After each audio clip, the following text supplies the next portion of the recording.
আমি সবাইকে হোমিও কারণে ইউটিউব দেখার আমন্ত্রণ জানিয়ে আজকে চতুর্থ বর্ষের ডিএসএমএস পাস করাদের জন্য আমি প্রতি সপ্তাহে দু একদিন একটা করে মেডিসিন আলোচনা করব। সেই সুবাদে আজকে আলোচনা করব অ্যালুমিনা। 5 মিনিটের মধ্যে আমার বক্তব্য আমি শেষ করার চেষ্টা করব।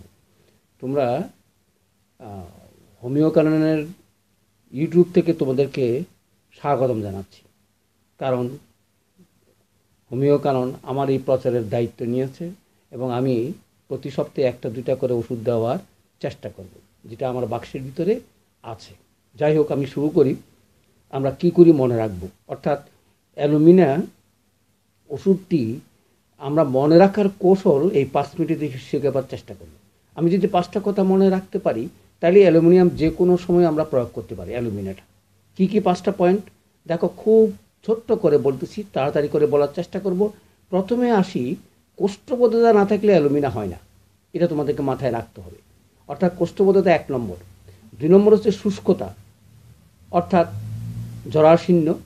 আর তার আগে আমি একটু কথা বলে যাই, আমরা কেন এটা ওষুধ আলোচনা করলাম। এটা আসলেই এটা মায়াজমেটিক ট্রিটমেন্ট এবং মায়াজমেটিক ওষুধ, অর্থাৎ যেখানে সরিনাম এবং সাইকোটিক, একটা স্টার সরিনাম, একটা স্টার সাইকোটিক, আর সিপিলিনাম এবং টিরোপিনামের উপরে এর কোনো ক্রিয়া নাই। সুতরাং আমরা ওই বিষয়ে আর আলোচনা করতেছি না। আমি 2টা পয়েন্ট আলোচনা করে যাব তাড়াতাড়ি করে।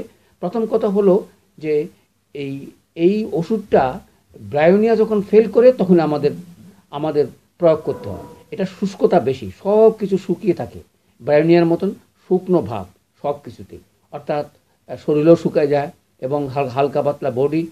তার বডি কোনো ক্যালকিরিয়া কার্ভের মতো নয়, মনে রাখতে হবে। অর্থাৎ ঘাম বহুল নয়, ঘাম যেখানে আছে সেখানে এই অ্যালুমিনাটা হবে না, এটা তোমাদেরকে মনে রাখতে হবে।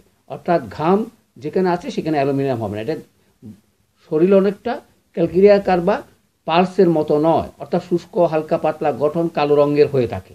অর্থাৎ যেখানে কোষ্ঠবদ্ধতা থাকবে সেখানে আমরা এটা প্রয়োগ করব। আর কি, শীতকাতরতা এটা বেশি। দ্বিতীয় কথা যদি মনে রাখি, মলমূত্র পরিত্যাগে অসম্ভব কষ্ট, অর্থাৎ কোষ্ঠকাঠিন্যে ভরা। কোষ্ঠকাঠিন্যের কারণটা আমি যদি সময় পাই আমি ব্যাখ্যা করার চেষ্টা করব। যাদের কোষ্ঠকাঠিন্য নাই তাদের সাধারণত এই অ্যালুমিনাটা প্রয়োগ করা যাবে না। এটা আলু সহ্য করতে পারে না, অর্থাৎ আলু খেলেই তার পেট খারাপ করে, এই কথাটা আমরা মনে রাখতে পারি। এটা আর ফুসফুটানো ব্যথা, যেহেতু এটা শীতকাতর এবং শুকায় যায় শুষ্ক চর্ম, সেখানে আমরা এটা প্রয়োগ করতে পারি। ফুসফুটানোর ব্যথা ব্রায়োনিয়ার মতন থাকে, সেটা আমরা লক্ষ্য করব। অর্থাৎ ব্রায়োনিয়ার ক্রনিক, ব্রায়োনিয়া যেখানে আমরা ফেল করব সেখানে আমরা এটা প্রয়োগ করার চেষ্টা করব। তাহলে কোষ্ঠকাঠিন্য, মলমূত্র ত্যাগের কষ্ট। আর একটা কথা মনে রাখি, অর্থাৎ মহিলাদের শতস্রাব যখন হয়, পা বাইয়া পড়ে, তখনই এই ওষুধটা 1 নম্বর কাজ করে, এটা মাথায় রাখতে হবে। আর বাচ্চাদের যখন দুধ খায় তখন তারা যদি মায়ের দুধ না খাইয়া কোটা জাতীয় অথবা দুধ জাতীয় কোটা জিনিস খেয়ে কোষ্ঠকাঠিন্য হয়, তখন সেটা 1 নম্বরে কাজ করে। এই কথাগুলো মনে রাখলেই আমরা মোটামুটিভাবে অ্যালুমিনাটা প্রয়োগ করতে পারি। দেখো, আমাদের আলোচনা কিন্তু ছিল অর্থাৎ মায়াজমেটিক, এটাকে মনে রাখতে হবে সরিক এবং সাইকোটিক। কেন সরিক? এটা চর্মরোগের উপরে ক্রিয়া আছে। চর্মরোগে অসম্ভব চুলকানি এবং শুষ্ক, এবং শীতকালে সেটা শুকে যায়, শুকাইতে চুলকাতে রক্ত বাইর করা পর্যন্ত সে চুলকাতে থাকে, অর্থাৎ সালফারের লক্ষণ। সেই কারণে এটা সরিক মায়াজম। আর যেটা বললাম স্রাবের উপরে কাজ, অর্থাৎ মহিলাদের মাসিকের উপরে কাজ, এবং সেখানে এই মাসিকের কাজে পা বাইয়া যখন পড়ি, এটা পা পর্যন্ত, হাঁটু পর্যন্ত নেমে পায়ের গোড়ালি পর্যন্ত আসে, তখনই এই ওষুধটা প্রয়োগ করা হয়। এটা রক্তশূন্যতার কাজে প্রয়োগ করা হয়, এই কারণে এটা সাইকোটিক। অর্থাৎ পুরুষাঙ্গ বা যৌনাঙ্গের উপর আমাদের এটার ক্রিয়া আছে।